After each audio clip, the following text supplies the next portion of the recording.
How do I be a dutiful Christian husband and a leader of the family when she makes substantially more than I do? What is the gap, out of curiosity?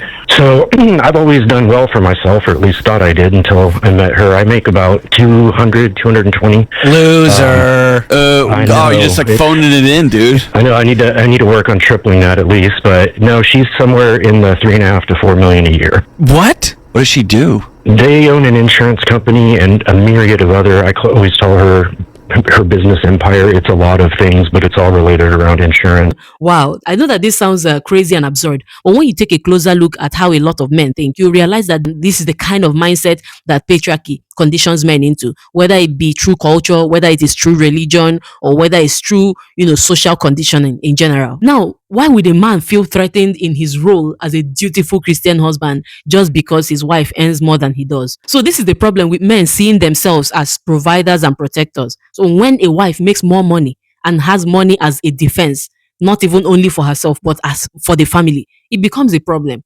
The men begin to feel useless because all that they have been told is all you need to bring to the table is money. Money, money, money, always money. That's the rich man's choice. So once you bring money, that is all. You can cross your leg. So if they can't bring money, and in this case, it's not even like he's not making money, he's making 200 and something thousand dollars USD a year, right? He's living pretty much comfortably compared to a lot of people, what people earn in a year. But because his wife is making millions, he's feeling threatened. You see, this jealousy in marriage is a real thing. And he felt it so much that he was not even feeling anyhow to pick up a phone and call into a live program that hundreds of thousands of people watch to come and complain that his wife is making more than him, and because of that he doesn't feel that he's able to fulfill his role as a dutiful Christian husband. So if he says he wants to be a dutiful Christian husband, and the Bible says that, okay, marriage is like a shadow of the relationship between Christ and the church. Jesus said that his church, which is essentially his bride, will do greater works than he himself even did while he was on earth. So what does that tell you? Jesus was someone who wanted people around him to succeed, and he didn't feel threatened by their success.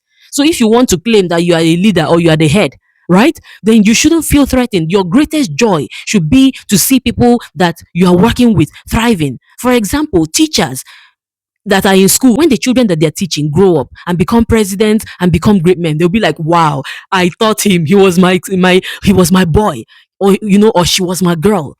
I taught her in grade 2. And they don't feel like, oh, he became a president or she became a president, and here I am being a teacher. And another thing is this: Jesus's ministry was funded by women, men, the poor, the rich, different kind of people were funding his ministry. But because he already had respect, he wasn't just bringing money, that he had his own respect. People looked up to him. But the average man out there, even those that look humble, once their hand touches money, they will change. The way they treat people changes. They will just be throwing money around. Say, oh, they will insult you and say, oh, yeah, take money and go. But Jesus was not like that. For him, money was just a tool. He may not have it at hand, but because he was already investing in people, there were people that were on standby. Oh, what do you need?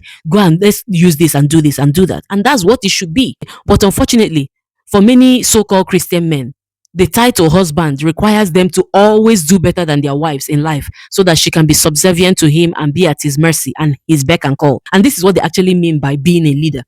And as a result, many of them actively sabotage their wives' efforts to succeed. I've heard far too many men on this social media saying, oh, when I just see her trying to do one thing, I'll just get her pregnant. And then she will just take two years off and, look at the baby.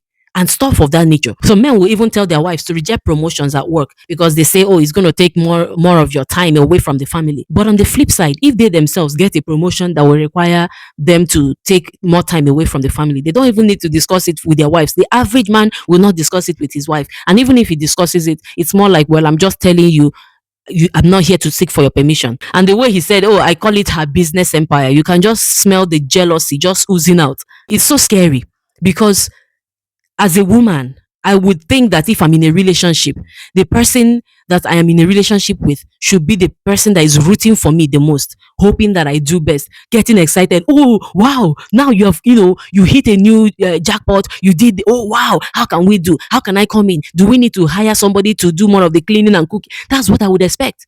Well, here is the man whining and crying because his wife is making more.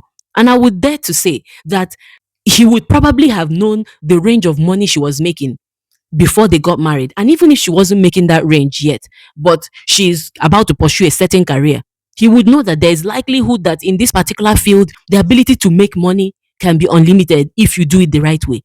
And so, why should, if he was going to feel threatened about it, why not find someone that is way beneath him, that can never really, go all the way up to where he is, even if they work so hard? If that's what he wants, then he should find someone that is probably not educated, that probably doesn't have any experience and all that, that will be worshiping him and calling him our daddy, our provider.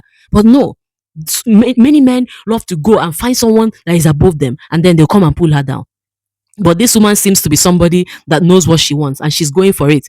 They probably have argued over and again about it and about how whatever she's doing is impacting him. And because it's not working, he has to come and report her on a live program. So this just shows us the problem with everything we've been taught about marriage and sacrifice and all that.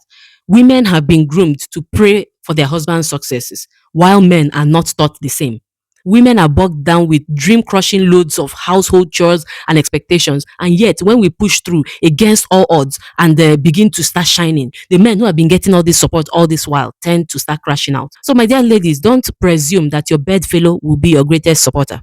When the Bible talks about the enemy will be those of your household, a lot of men are the enemies of their wives. A lot of the passive aggression and conflicts in many homes stem from this kind of jealousy, which is masked as spiritual concern. So you see him saying, oh, how do I become a dutiful? I want to serve God more. Oh, it's because of the children. It's because of this. We want to make our marriage all, bond together. So they come across as if they are really concerned. It's all about spiritual concern, but it's not. A lot of them just like, okay, put down everything so that you will always remain under me. Do not fall for that lie. Don't allow anybody to gaslight you into thinking that your success is a threat to the well-being of the family. If a man's success is supposed to be a blessing to the family, so should your success. It doesn't always have to come from the man.